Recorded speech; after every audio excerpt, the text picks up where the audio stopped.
My name is Daniel. I'm 21 years old, a student at the University of Edinburgh in Scotland.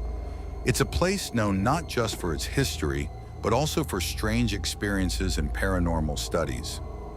I live off campus with two roommates.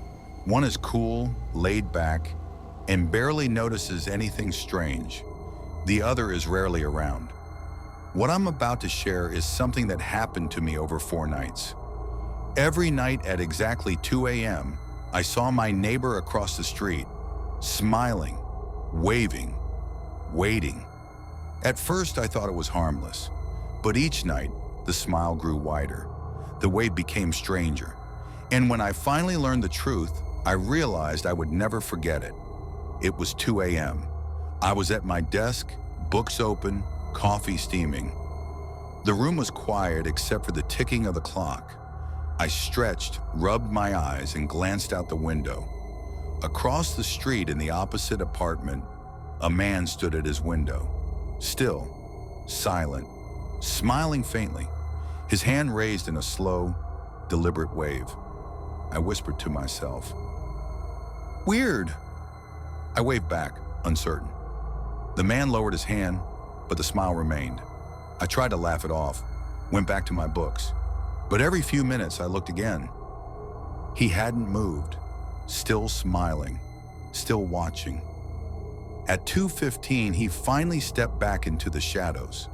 The window went dark. The next night I told myself I wouldn't look. But when the clock struck 2 a.m., I couldn't resist. He was there again. Same window, same smile, same wave. I hesitated, then waved back. This time the smile widened, just slightly too wide. I muttered, "Okay, that's creepy." I pulled the blinds shut, heart racing, but curiosity gnawed at me. I peeked through a crack. He was still waving, head tilted, smile stretching unnaturally. At 2:20, I checked again. The window was empty. He was gone. By the third night, I was determined not to look. I put on headphones, blasted music. But when the clock struck 2 a.m., something compelled me. I peeked through the blinds. He was already waiting, smiling, waving. I froze. I didn't wave back. His head tilted, smile stretching wider, eyes locked on mine. My phone buzzed, a text from my friend. "Still up? Don't let that creepy neighbor freak you out." I typed quickly, "You see him too?" The reply came, "What neighbor?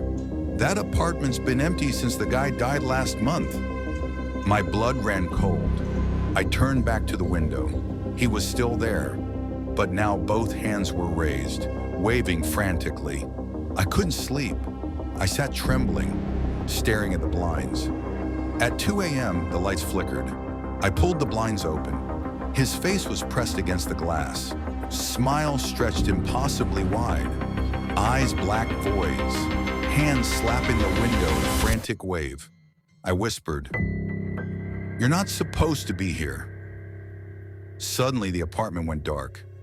Silence, then knocking. Soft at first, then louder. My heart stopped. But when I opened the door, it was my roommate, the one who's rarely around. I told him everything. We both looked out the window together. The neighbor was gone, and that was the last time I ever saw him. But the scare and the trauma never left me.